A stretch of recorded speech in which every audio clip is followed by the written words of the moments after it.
I don't know if you guys this ProPublica piece about Clarence Thomas that just came out is so fucking funny.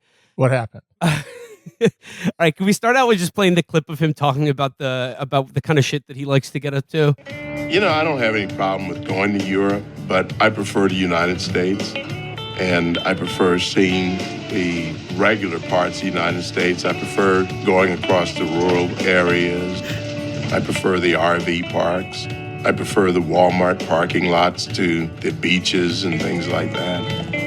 Shut the fuck up. There's something normal to me about it. I come from regular stock, and I prefer that. I prefer being around that. My parents are good old-fashioned normal people. My parents tended the normal fields in regular town, Everymanville. Come from a long line of people who never did anything weird. We're just regular folks. I do normal stuff, like fetishistically enjoy Walmart parking lots, like normal people do. You know, the people who go to Walmart all the time, they're not doing it because it's a place where they can get cheap bulk products for their homes. They do it because of their erotic rapture that they feel on the tarmac. The most common thing I hear in Walmart is, "I'm so glad I'm not at a beach or in Europe."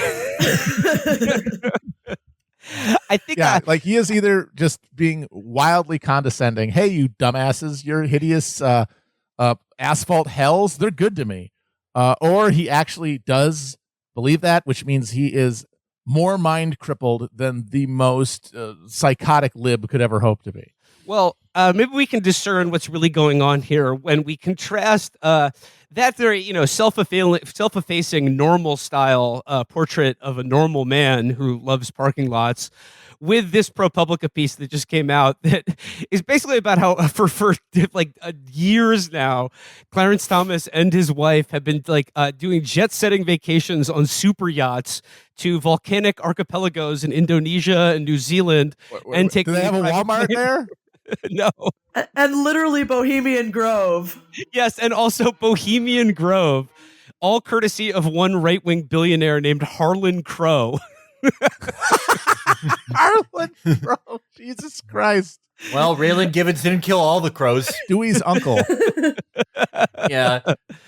He made his fortune with the greatest slip and fall in history.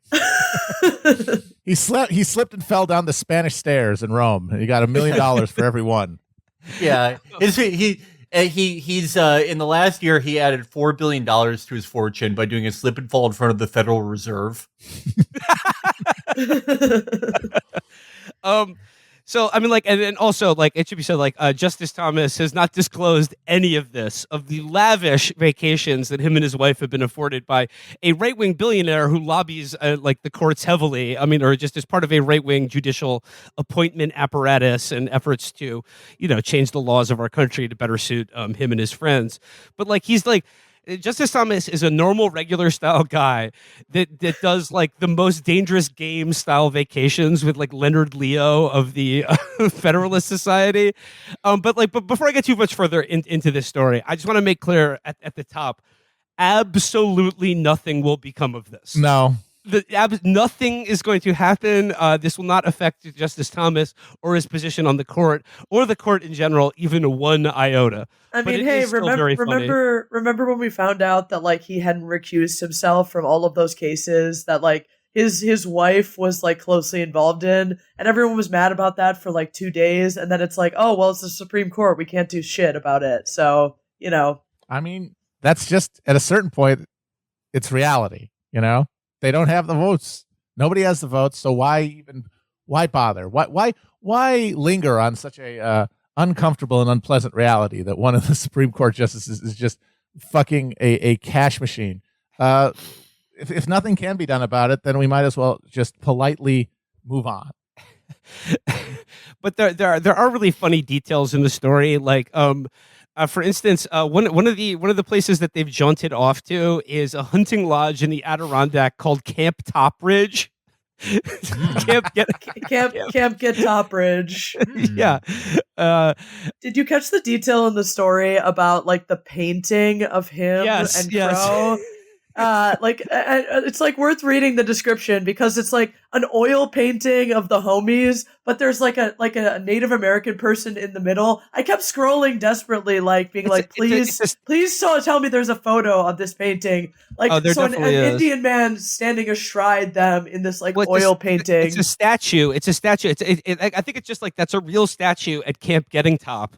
And it's like it's them. They're out on the Adirondack chairs, and like it's Du Bois. It's like those like dorm room posters of like Tony Soprano playing cards with the Goodfellas and the Corleone family, except with like the pastiest legs in shorts you've ever seen. But yeah, let me read this here. It says, Crow's private lakeside resort, Camp Topridge, sits in a remote corner of the Adirondacks in upstate New York. Closed off from the public by ornate wooden gates, the 105-acre property, once the summer retreat of the same heiress who built Mar-a-Lago, features an artificial waterfall and a great hall where Crow's guests are served meals prepared by private chefs. Inside, there's clear evidence of Crow and Thomas's relationship. A painting of the two men at the resort sitting outdoors smoking cigars alongside conservative political operatives. A statue of a Native American man, arms outstretched, stands in the center of the image, which is photographic in its clarity.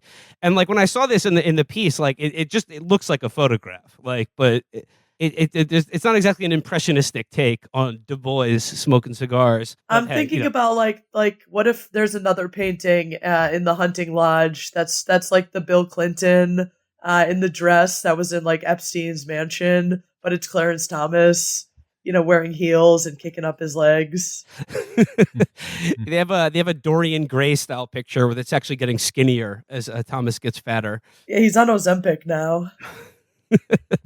There's another really funny detail in the story about one of their like super yacht trips to New Zealand. It says as a token of appreciation, he gave one yacht worker a copy of his memoir. Thomas signed the book. Thank you so much for all your hard work on our New Zealand adventure. R being the operative word there. Thanks for cleaning up all the cum and used condoms that were just everywhere. I know you had to take the mop out, 10 times a day, but here's a signed copy of a book no one's ever read. And they also on their super yacht tour, they also visited the island with all the Komodo dragons. Well, see, I'm jealous of that one. Did you notice also the sourcing on the story is so funny because, it's like actual reporting, but like one of the sources was a scuba diving instructor. So it's like they really like talk to like the vendors that like service them like on all these tropical vacations. I wish they'd reached out to some of the vendors that service them at the Bohemian Grove. Yeah, seriously. But I mean, I guess the reactions to this have been sort of varied. As some people being like, "Oh, this is this brings just a new shroud of doubt and incredibility to the Supreme Court." But then some people are just saying that, like, look, Thomas is not like he's ideologically committed to like the Federalist Society even before they started paying for his super yacht vacation. So is this really corruption or is this just friends having a good time? What's a little corruption between friends? Seems like Justice Thomas is like, getting paid out like a slot machine. But hey, like they could just be endemic to the entire federal judiciary. So there's that. But I mean, I think the thing to remember with all this is that it's not hypocrisy for these guys because this is what their ideology is about and means. I don't think he could be ideologically swayed by a yacht trip or whatever, but like his ideology is going on yacht trips where you can like hunt people and get a photorealistic painting of yourself with the Federalist Society founder or whatever. Yeah, like you don't actually need to lobby these guys. Like, they're already there with you. So like, yeah, is it a bad look to take vacations from some guy named Harlan Crow? Sure, but like it doesn't matter. Like he's already ruling for shit that guys like that love. I mean, I think it certainly affects like what things that they'll the emphasis on certain issues, or I think they can be like swayed, not like ideologically, but they can be I think cajoled into paying more attention to certain things rather than others. I think that's largely how this kind of corruption works. Right, like what cases they choose to take up or whatever. Yeah, something like or just like the areas of interest that suit the Leonard Leos of the world. Like I don't think he's gonna like become more conservative as a result of this. But I mean, I think it is just really funny in contrast to that fake ass documentary that they made about him where he's like, I don't mind being among the fancy courtesans of Europe, but like I'll just take a normal lot lizard, a normal style regular lot lizard. And by the way, I don't necessarily like think these things are bribes in the direct sense where it's like, okay, we'll give you this vacation if you rule in X way. Because it is kind of true. Like he's already done that, would probably already do that. This more seems to me to be like, a reward for time served. This is just like an ongoing reward system for people who were, already brought up through the Federalist Society system or, glommed onto it. Yeah, you can't extricate the rewards, the fun, the treats, the trips from the ideology.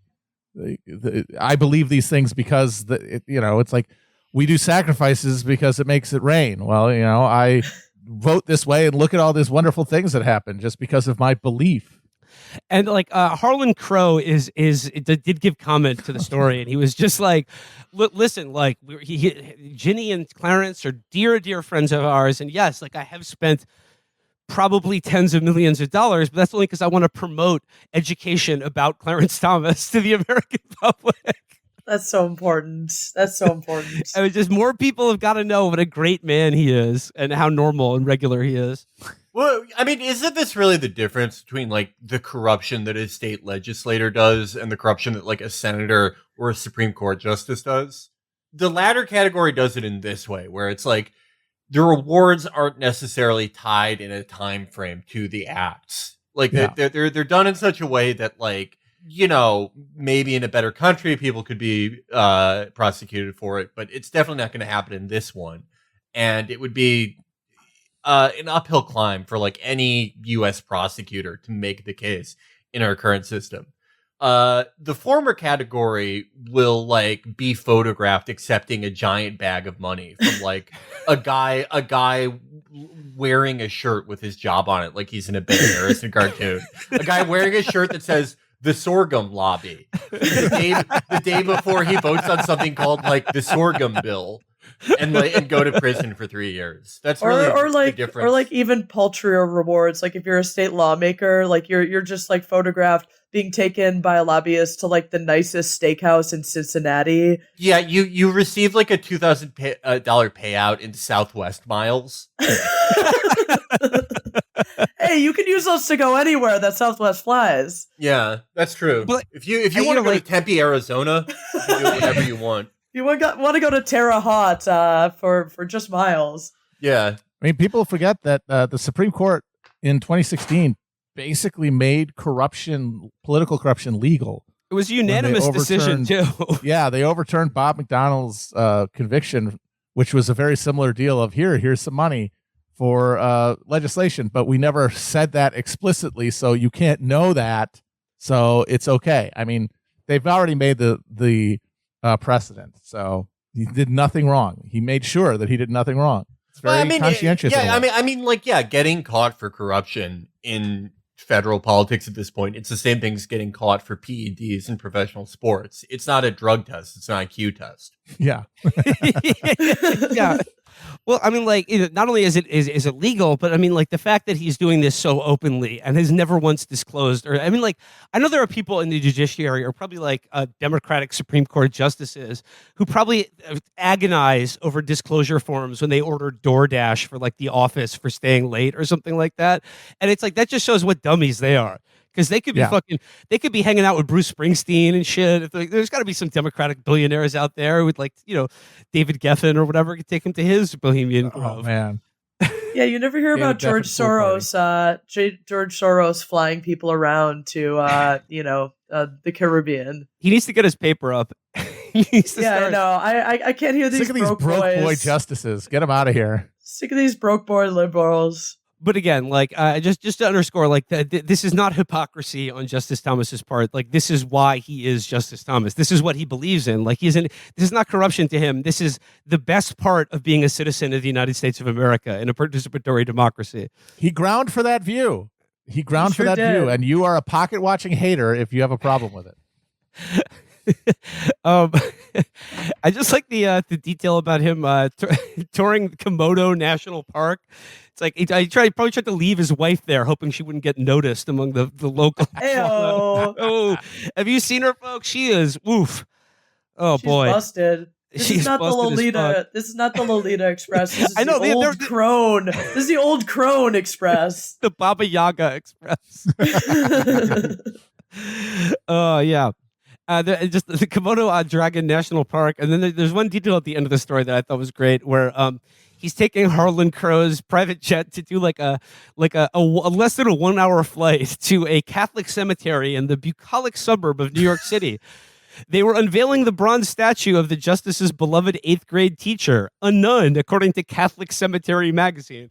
By the way, if there are any editors for Catholic Cemetery magazine out there listening, I'd like to pitch Cemetery articles. magazine. Yeah.